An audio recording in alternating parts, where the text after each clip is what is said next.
let me explain you what is a motor. I explained in the same thing in the last class also. What is a motor? Do you remember? Motor is an electrical machine. Yes, motor is an electrical machine which converts electricity into mechanical force. Okay, electricity into mechanical force. See, as the name suggests, motor is a combined word, motion plus torque.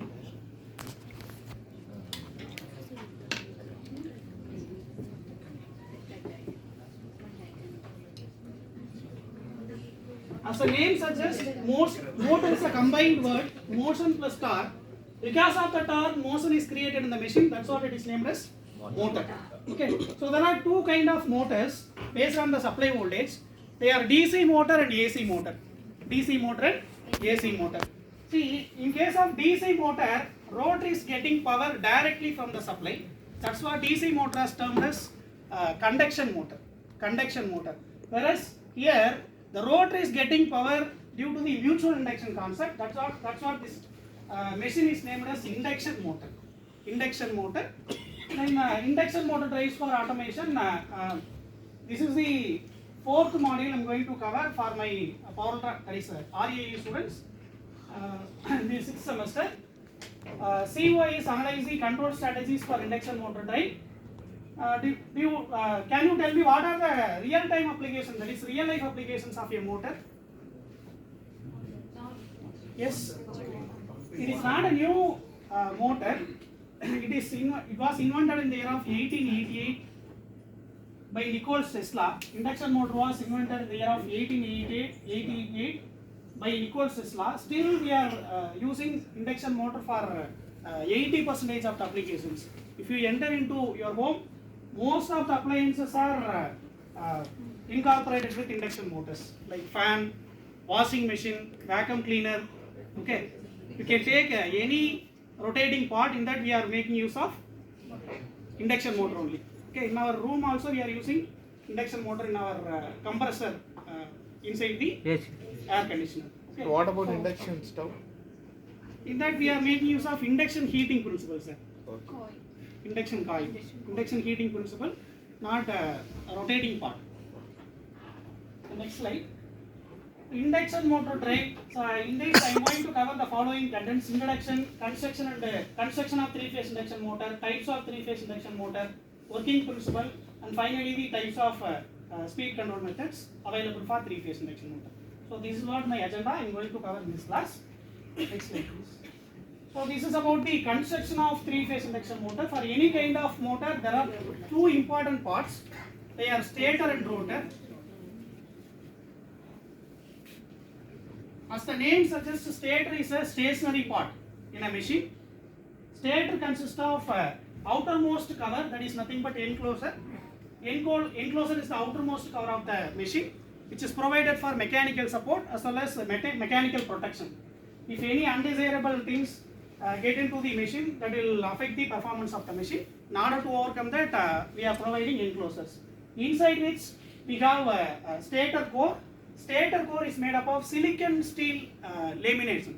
Silicon steel laminated material, that is a magnetic material. So the silicon steel core is cut down into several pieces. Then insulation is being inserted. Then they are formed together to form a complete structure, that is known as stator core. In the stator core, windings are being placed. Three-phase winding are being placed, in which three-phase AC supply is given. If we give three-phase AC supply on the stator, rotating magnetic field is created on the stator. So this is the stator construction. Coming to rotor construction, we have two kind of rotors. We have two types of rotors. Next slide, please.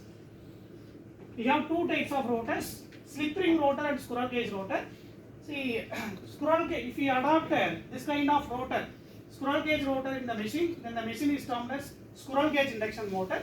If we adopt slip ring rotor in the machine, then the machine is termed as slip ring induction motor. See, squirrel cage rotor. Squirrel cage rotor, there is a literal meaning behind this name, squirrel cage rotor. See, some of the textbooks says this rotor resembles the shape of squirrel cage. That's what this name, this rotor is named as squirrel cage rotor. It is not so. Nikola Tesla was a pet lover. pet lover. He used to have one squirrel in his laboratory. ஒரு ஒரு squirrel வந்து அவரோட லேபில் வச்சுருந்தாரு. அது வந்து ஒரு கூண்டில் போட்டு வச்சுருந்தாரு, ஐ மீன் கேட்டில் போட்டு வச்சுருந்தாரு. அப்போ வந்து ஸ்குரல் வந்து உள்ளே விளையாடும் போது தெரியாமல் ஒரு டைம் வந்து கீழே விழுந்துச்சு. கீழே விழும்போது ஸ்குரல் வந்து உள்ளே ரன் ஆகுது, மூவ் ஆகுது. அது மூவ் ஆகிறதுனால அது மேலே இருக்க ஸ்குரலும், ஐ மீன் கேஜும் சேர்ந்து அது கூட சேர்ந்து ரிவால்வ் ஆகுது. அப்போ அதை அப்சர்வ் பண்ணுறாரு. அப்சர்வ் பண்ணும்போது பார்த்தீங்கன்னா உள்ளே இருக்கிற ஸ்குரல் கம்மியான ஸ்பீடில் ரிவால்வ் ஆகுது, மேலே இருக்கிற கேஜ் வந்து அதோட வெயிட் கம்மி, அதனால அதிகமான ஸ்பீடில் ரிவால்வ் ஆகுது. இதை அப்படியே அப்சர்வ் பண்ணுறாரு. He applies this concept in his invention, that is induction motor. In case of three-phase induction motor, if we feed three-phase AC supply to the stator, rotating magnetic field is created on the stator so that it revolves at synchronous speed. Whereas coming to rotor always runs less than that of your rotating magnetic field speed. That's what he named the motor as squirrel cage induction motor. Okay, so the next kind of motor is slip ring induction motor, in which slip ring is provided to add external resistance. That's what this machine is named as slip ring induction motor. Next slide. I will tell you the working principle of three-phase induction motor. You might have heard this working principle in your while seeing the 3 Idiots movie, right? There was a question: how induction motor starts? Yes. See, if you give three-phase AC supply to the stator, rotating magnetic field is created. This rotating magnetic field interacts with your rotor, so that rotor is getting power. Due to the interaction between stator magnetic field and rotor magnetic field, rotor starts to rotate. Okay, so this is the working principle of three-phase induction motor. Next, types of speed control methods. There are two speed control methods available: stator side speed control method and the rotor side speed control method. See, if you remember this formula, you can classify the stator side speed control methods.